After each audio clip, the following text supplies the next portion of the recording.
Everyone, welcome back to my channel. আমি প্রণতি। কেমন আছো তোমরা সবাই? আশা করি তোমরা সবাই ভালো আছো, আর আমিও কিন্তু ভালো আছি।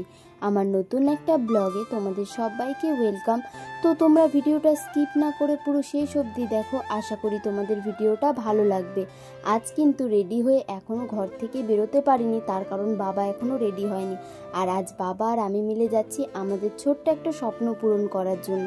আর দেখো, এসেছিল আমাদের বাড়িতে আমার পাপা। তো আমরা ভাবলাম যে দোকানে যাবার টাইমে একেবারে পাপাকে বাড়িতে নামিয়ে তারপরেই যাব দোকানে।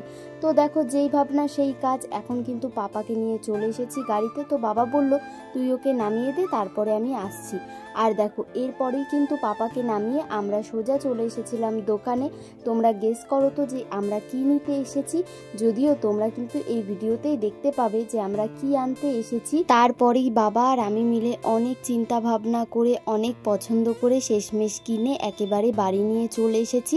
আসলে আমরা কিন্তু আগে এসেছিলাম, তার 15-20 মিনিট পর দেখো এখন কিন্তু আমাদের বাড়িতে দিতে চলে এসেছে। মানে যেই জিনিসটা আমরা কিনেছিলাম, তো সেটাকেই এখন বাড়িতে দিতে এসেছে। আর আমরা তো সত্যি কথা বলতে অনেকটা খুশি হয়েছি।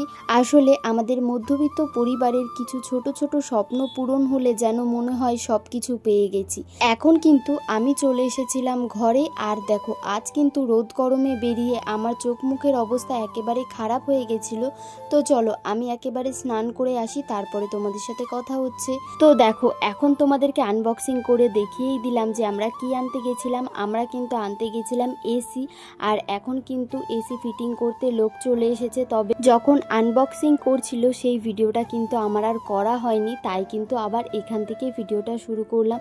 তো দেখো, যে দাদাগুলো এসেছিল এখন কিন্তু কাজ শুরু করে দিয়েছে। আর আমাদের যেই সাইডের দেওয়ালে আমাদের এসিটাকে লাগানো হবে, তো ওই দেওয়ালটাকে কিন্তু এখন ড্রিল মেশিন দিয়ে ফুটো করে নিচ্ছিল। আর একটা কথা তোমাদেরকে বলি, জানো তো এই ড্রিল মেশিনে যে আওয়াজটা হয় সেটা না আমি একদমই সহ্য করতে পারি না। আমার ভয় লাগে না কিরকম লাগে সেটা কিন্তু আমি নিজেই বুঝতে পারি না। তাই কিন্তু এই ভিডিওগুলো আমার বোনকে দিয়েই আমি বললাম যে তুই এই ভিডিওগুলো করে দে।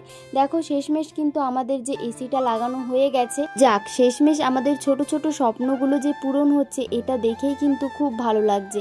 এখন দেখো, আমাদের ঘরটা কিন্তু একেবারে অগোছালো হয়ে রয়েছে।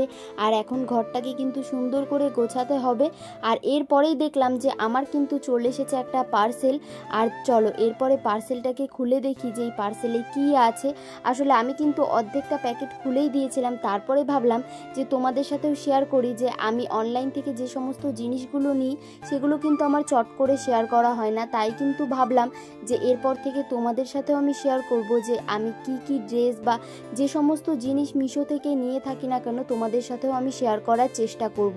দেখো, এখানে কিন্তু একটা বডিকন আমি অর্ডার করেছিলাম, তো সেটা কিন্তু চলে এসেছে। আর আমার তো বেশ ভালো লেগেছে। তোমরা জানিও যে এই ড্রেসটা কেমন লাগছে। আর অলরেডি কিন্তু এই ড্রেসটা পরে আমি ইনস্টাগ্রামে অনেকগুলো ভিডিও করে নিয়েছি। তোমরা কারা কারা দেখেছো সেটা কিন্তু আমাকে অবশ্যই কমেন্ট করে জানাবে। আর জানো তো, অনলাইন থেকে ড্রেস আসলে আগে আমি পরে দেখি যে সেটা আমার হচ্ছে কিনা। তবে আজকে কিন্তু এই ড্রেসটা আর পরিনি, ওপর থেকেই মাপ দিয়ে দেখলাম যে আমার হচ্ছে কিনা, কারণ ঘরে অনেক কাজ রয়েছে। ঘরে কাজ করতে করতে আমি কিন্তু আর সেরকম কোনো ভিডিও করতে পারিনি। একেবারে সন্ধ্যাবেলা থেকে আবারও ভিডিওটা শুরু করলাম। তবে জানো তো, আজ কিন্তু সন্ধ্যাবেলায় অনেক বৃষ্টি হয়েছিল। দেখো, আজ আমরা এসি নিলাম আর আজকেই কিন্তু ওয়েদারটা একেবারে ঠান্ডা। চলো এবার তোমাদেরকে বলি যে আমরা কোথায় যাচ্ছি। আসলে সন্ধ্যাবেলাতেই আমি আর পূজা কিন্তু একসাথেই ছিলাম। পূজা যেহেতু বাপের বাড়িতে এসেছে তাই আমাকে কল করে ডাকলো। আর আমরা দুজন সোজা চলে গেছিলাম হোস্টেল এভিনিউতে মোমো খাওয়ার জন্য। আর তোমরা যারা দুর্গাপুরে থাকো তারা তো জানবেই যে হোস্টেল এভিনিউতে মোমো কতটা টেস্টি বানায়। তবে মোমো খেয়ে পূজার মন ভরেনি, তাই কিন্তু চলে এসেছিলাম ফুচকা খাওয়ার জন্য। আর ফুচকা খেয়ে আমার মন ভরেনি, তাই আবার চলে এসেছিলাম আইসক্রিম খাওয়ার জন্য। আর এই আইসক্রিমটা কিন্তু আমার খুব ফেভারিট হয়ে গেছে এখন। চলো আজকের ভিডিওটা এই পর্যন্তই। তোমাদের যদি ভিডিওটা ভালো লাগে তো অবশ্যই like, comment, share and subscribe করে দেবে। আর যদি ফেসবুক থেকে দেখো তো অবশ্যই ফলো করে দিও। চলো বাই, তোমাদের সাথে দেখা হচ্ছে নেক্সট ব্লগে।